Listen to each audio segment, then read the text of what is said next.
ನಾನಿಲ್ಲಿ ಇವತ್ತು ನಿಮಗೆ ಒಂದು ಮ್ಯಾಜಿಕಲ್ ಅಕ್ಷಯ ಪಾತ್ರೆಯನ್ನು ತೋರಿಸ್ತಾ ಇದ್ದೀನಿ. ನೋಡಿ, ಈ ಥರ ಒಂದು ಗಾಜಿನ ಒಂದು ಬಾಟ್ಲು ತಗೋಬೇಕು. ಈ ಒಂದು ಗಾಜಿನ ಬಾಟ್ಲು ನೋಡೋದಕ್ಕೆ ಟ್ರಾನ್ಸ್ಪರೆಂಟ್ ಆಗಿರಬೇಕು. ಸೊ ನೀಟಾಗಿ ಕಾಣಬೇಕು ನಾವು ಹಾಕೋ ವಸ್ತುಗಳು. ಈ ಥರ ಒಂದು ಬಾಟಲ್ ತಗೊಂಡು ಫಸ್ಟ್ ಅಕ್ಕಿನ ಹಾಕೊಳ್ಳಿ. ಅಕ್ಕಿ ಬಂದು ನಿಮ್ಮ ಒಂದು ಮನೆಯ ಅಭಿವೃದ್ಧಿಗೋಸ್ಕರ ನಾವು ಫಸ್ಟ್ ಇಲ್ಲಿ ಒಂದು ಅರ್ಧ ಬಾಟಲ್ ಅಷ್ಟು ಅಕ್ಕಿನ ತುಂಬಿಸಿಟ್ಕೋಬೇಕು. ಇದಾದ್ಮೇಲೆ ನಾವು ಬಂದು ಚಕ್ಕೆ ಹಾಕೋಬೇಕು. ಚಕ್ಕೆ ಬಂದು ನಮ್ಮ ಒಂದು ಬೆಳವಣಿಗೆನ ಮುಂದೆ ಹೋಗೋದಕ್ಕೆ ಅಭಿವೃದ್ಧಿ ಮಾಡಿ ಕೊಡುತ್ತೆ. 5 ಪೀಸ್ ಚಕ್ಕೆನ ನಾನು ಇಲ್ಲಿ ತಗೊಂಡಿದ್ದೀನಿ. 5 ಪೀಸ್ ಚಕ್ಕೆನ ಈ ಒಂದು ಅಕ್ಕಿ ಬಾಟಲ್ ಹಾಕೊಂತ ಇದ್ದೀನಿ. ಈ ಲವಂಗ ಬಂದು ನಮ್ಮನ್ನ ನೋಡಿ ಆಡ್ಕೊಳ್ಳೋರು ತುಂಬಾ ಇರ್ತಾರೆ. ರೀ, ಕೆಟ್ಟ ದೃಷ್ಟಿ, ಕೆಟ್ಟ ಕಣ್ಣು, ನೆಗೆಟಿವ್ ಅಂತಾರಲ್ಲ, ಆ ಒಂದು ದೃಷ್ಟಿ ದೋಷ ಎಲ್ಲ ಹೋಗುತ್ತೆ. ಇಲ್ಲಿ 9 ಲವಂಗ ಹಾಕಬೇಕು. ಹಾಗೆ 11 ರೂಪಾಯಿ ಕಾಯಿನ್ ತಗೊಂಡಿದ್ದೀನಿ. 11 ರೂಪಾಯಿ ಕಾಯಿನ್ ಕೂಡ ನಾನು ಈ ಒಂದು ಬಾಟಲ್ ಅಲ್ಲಿ ಹಾಕ್ತೀನಿ.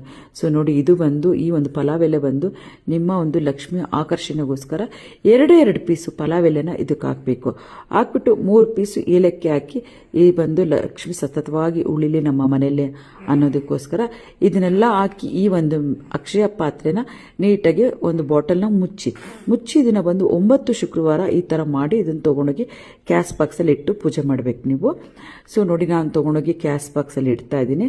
ಸೊ 9 ವಾರನೂ ತೆಗೆದು ಹೊಸದಾಗಿ ಮಾಡಿ ನೀವು ಶುಕ್ರವಾರ ಇಟ್ಟು ನೋಡಿ, ಆ ಒಂದು ಮ್ಯಾಜಿಕಲ್ ಪವರ್ ಹೇಗಾಗತ್ತೆ ಅಂತ ನೀವೇ ನೋಡಿ.